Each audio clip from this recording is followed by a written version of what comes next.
आपसे एक अपील करना चाहता हूं कि हम सभी 2 मार्च 2026 को जो संचालक लोक शिक्षण के यहाँ से आदेश जारी हुआ कि मध्य प्रदेश के अंदर शिक्षक पात्रता परीक्षा होगी और पात्रता परीक्षा उत्तीर्ण न करने वालों को सेवा से पृथक कर दिया जाएगा, के संबंध में आपसे चर्चा करना चाहता हूं। इन सब बातों को लेकर के मध्य प्रदेश में कार्यरत हम अध्यापक शिक्षकों के लगभग 14 संगठनों ने मिलकर 29 मार्च को एक संयुक्त मोर्चा बनाया था, अध्यापक शिक्षक संयुक्त मोर्चा। इस संयुक्त मोर्चा के तहत हम हमारी सेवावधि गणना प्रथम नियुक्त दिनांक से हो और ये जो काला कानून संचालक लोक शिक्षण द्वारा जारी किया गया है आदेश के रूप में, इसे सरकार वापस ले। इसके लिए हमने 3 सूत्री 3 चरण का अभियान प्रारंभ किया था। पहले चरण में हमने 8 अप्रैल को मध्य प्रदेश के तमाम जिला मुख्यालयों में प्रदर्शन किया और अपनी बात को जिले के कलेक्टर साहिबान के माध्यम से प्रदेश के मुखिया माननीय मुख्यमंत्री तक अपनी बात पहुंचाई। इसके बाद हमने द्वितीय चरण में 11 अप्रैल को सम्माननीय विधायकों, सम्माननीय सांसदों और सम्माननीय जितने भी विशिष्ट जनप्रतिनिधि थे उनके माध्यम से, और जहां पर जनप्रतिनिधियों ने पहले ही हमको समर्थन दे दिया था वहां पर तहसीलदार के महोदय के माध्यम से अपनी बात माननीय मुखिया तक पहुंचाई। अब अगला चरण हमारा 18 अप्रैल 2026 को भोपाल के जम्बूरी मैदान में प्रदर्शन का है। साथियों, मैं केवल निवेदन आपसे कहना चाह रहा हूं, हम पहले भी देख चुके हैं कि जब हम राज्य शिक्षा सेवा, जिसमें कि हमारी वरिष्ठता छीनी गई थी, के खिलाफ लड़ाई लड़ रहे थे, विभाग और सरकार के समर्थक संगठनों ने हमारे उस समय भी आंदोलन को फेल करने का प्रयास किया था। लगभग वही स्थितियां आज फिर पैदा होने को हैं। आप केवल एक बात पर ध्यान दें कि जब 2 मार्च 2026 को 2 दिन पहले छुट्टी, 2 दिन बाद छुट्टी थी, माननीय श्री के द्विवेदी साहब संचालक लोक शिक्षण ने इस आदेश को जारी किया था। उसके बाद आज लगभग 1.5 माह होने को है, किसी भी प्रकार का क्लेरिफिकेशन विभाग द्वारा जारी नहीं हुआ और उस पत्र में भी ये स्पष्ट नहीं था कि परीक्षा किसको देना है, किसको नहीं देना है, किस सन तक के लोग आएंगे, कौन से आएंगे। केवल उनने एक लाइन लिख दी थी कि माननीय सुप्रीम कोर्ट का ये कोडिंग है और इसके आधार पर ऐसे तमाम शिक्षक जो कि 2011 के पहले से पात्रता परीक्षा पास नहीं है वो परीक्षा देंगे।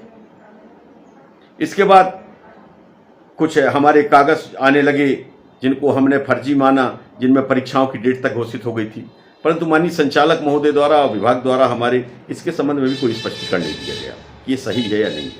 अब जब सड़क पर मास्टर उतर आया जिले में, ब्लॉक में और भोपाल में तैयारी होने लगी, तब अब अलग अलग प्रकार के हमारे व्हाट्सएप ग्रुपों में, सोशल मीडिया में वक्तव्य आने शुरू हो गए। मित्रों, हमारी ये लड़ाई सरकार से नहीं है, क्योंकि सरकार की कार्य करने का तरीका अपना अलग होता है। उनको बताने वाले हमारे अधिकारीगण होते हैं कि क्या करना है, क्या नहीं करना है। मेरा निवेदन केवल इतना है, सम्मानीय अधिकारियों से भी, उनके परिवार के सदस्य भी शिक्षक होंगे, किसी का भाई, किसी का भतीजा, किसी का लड़का, किसी का भांजा, किसी का रिश्तेदार, किसी की बहू, किसी की बिटिया, कि आप ये सोचिए कि यदि यही सब स्थितियां थीं जो आज माननीय हमारे नए आयुक्त महोदय सिंह साहब के आने से अब बैठ के होने लगी, तो पिछले 1.5 महीने में माननीय संचालक के द्विवेदी साहब ने इस संबंध में किसी भी प्रकार की पहल क्यों नहीं की। आज जो बात आने लगी कि हम रिव्यू के लिए जाएंगे, हमारा विधि का दल, हम उससे सलाह ले रहे हैं, तो पिछले 1.5 महीने में आपने क्या किया? और आपने जो ये आदेश जारी किया 2 मार्च का, क्या किसी बिना विधि विशेषज्ञ की सलाह की किया?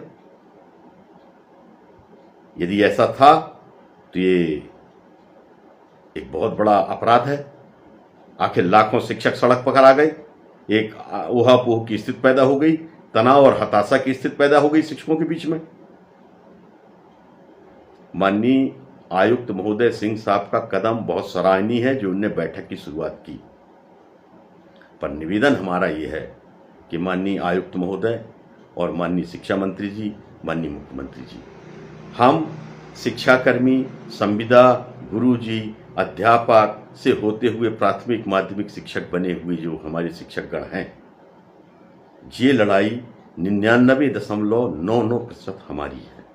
इसमें प्रभावित होने वालों की संख्या में 99.99% हम हैं और हमारे संवर्ग का कोई भी संगठन मान्यता प्राप्त नहीं है। माननीय, इस संबंध में जिस भी तरीके का कोई भी निर्णय लिया जाए वो हमारे संवर्ग का जो संयुक्त मोर्चा बना हुआ है उसके पदाधिकारियों को, उसके सम्मानीय अध्यक्षों को, उसकी कोर कमेटी को बैठा करके, क्योंकि अपना दर्द, अपनी स्थिति हम समझ रहे हैं। 1998 में हम माननीय सुप्रीम कोर्ट के निर्देश के बाद भर्ती हुए थे, 99 भी वही प्रक्रिया थी। 2001 और 2000 के साथियों को भी जो लाभ मिला वो माननीय सुप्रीम कोर्ट के निर्देश पर मिला था, और 2005 से जो प्रक्रिया भर्ती की हुई वो आपकी परीक्षा के माध्यम से थी। तो हमारी जब भी भर्ती हुई 1998 से लेके अभी तक, वो जब जो शासन ने मानक स्थापित किए उसके तहत हुई थी। तो उसमें प्रभावित, लाभान्वित दोनों हम हुए थे। अब जो भी निर्णय हो वो हमारे माध्यम से हो, हमारा दर्द हमसे पूछा जाए, हमारे इलाज की दवा हमें बताई जाए जो हम पीड़ित हैं। और मैं साथियों से निवेदन करूंगा कि मित्रों, हम कई धोखे खा चुके हैं, अब धोखा खाने के लायक उम्र नहीं बची है। आखिरी समय चल रहा है, किसी के 6 साल है, किसी के 7 साल है, किसी के 10 साल है। और इस बार यदि हम धोखा खाएंगे तो अभी तक तो कभी हमने अपनी वरिष्ठता गंवाई, कभी अपनी ग्रेजुटी गंवाई, इस बार हम नौकरी गंवा बैठेंगे। आप सबसे मेरा विनम्र अनुरोध है कि बहुत ही शांति के साथ केवल अब एक बात को लेकर के कि हम पीड़ितों की बात को हमारे मुखिया, प्रदेश के यशस्वी मुख्यमंत्री डॉक्टर मोहन यादव सुने, इसके लिए हम भोपाल आ रहे हैं। और मैं आला अधिकारियों से अनुरोध करूंगा, हमारा ये जो 18 तारीख का प्रस्तावित प्रदर्शन है, ये हम केवल इस बात के लिए आ रहे हैं कि हमारी सच्चाई को, हमारे दर्द को हमारे प्रदेश की मुखिया सुने। हमारा ये प्रदर्शन न तो उग्र है, न हमारा प्रदर्शन किसी तरीके का हंगामा खड़ा करने का है। हम यदि हमारी बात आप सुन लेते, मुखिया हमारी बात सुन लेते हैं 1.5 महीनों में, तो हमको ये सब करने की जरूरत ही क्यों पड़ती। 2 तारीख का आदेश आयुक्त लोक शिक्षण, संचालक लोक शिक्षण का, बैठक हमने 29 को की। 27 दिन के बाद जब हमारी बात कोई सुनने का तैयार नहीं था, उस समय माननीय शिक्षा मंत्री जी ने कह दिया था कि ये आपका मामला है, आप निपटाएं। मजबूरी में हमारे सैकड़ों की तादाद में साथी कोर्ट चले गए।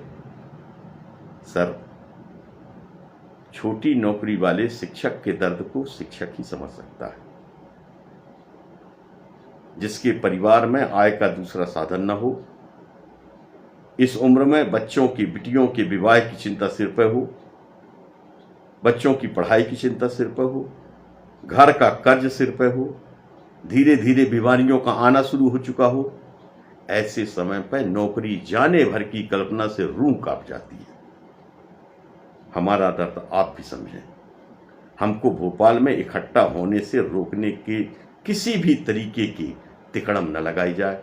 हम कुछ नहीं चाहते हैं, हम केवल ये चाहते हैं कि हमारा मुखिया जो पूरे प्रदेश की चिंता कर रहा है वो हमारा दर्द हमसे सुन ले और उसका समुचित निराकरण कर दे, हमको इस बात के लिए आश्वस्त कर दे कि हम भी उसके हैं, हम भी उसके एक मतदाता हैं, हम उसके प्रदेश के नागरिक हैं, हमारी रोजी रोटी से खिलवाड़ नहीं होगी।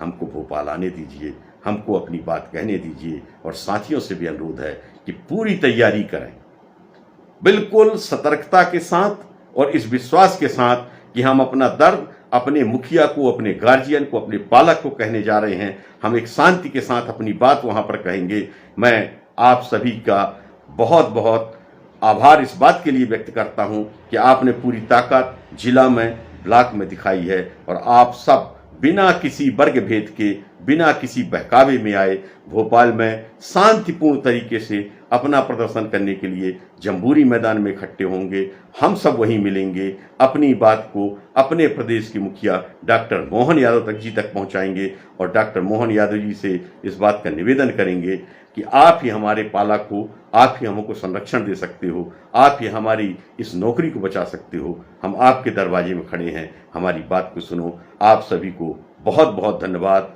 जय हिंद, जय भारत, बोल नर्मदे माई की जय। आपका राकेश दुबे, धन्यवाद।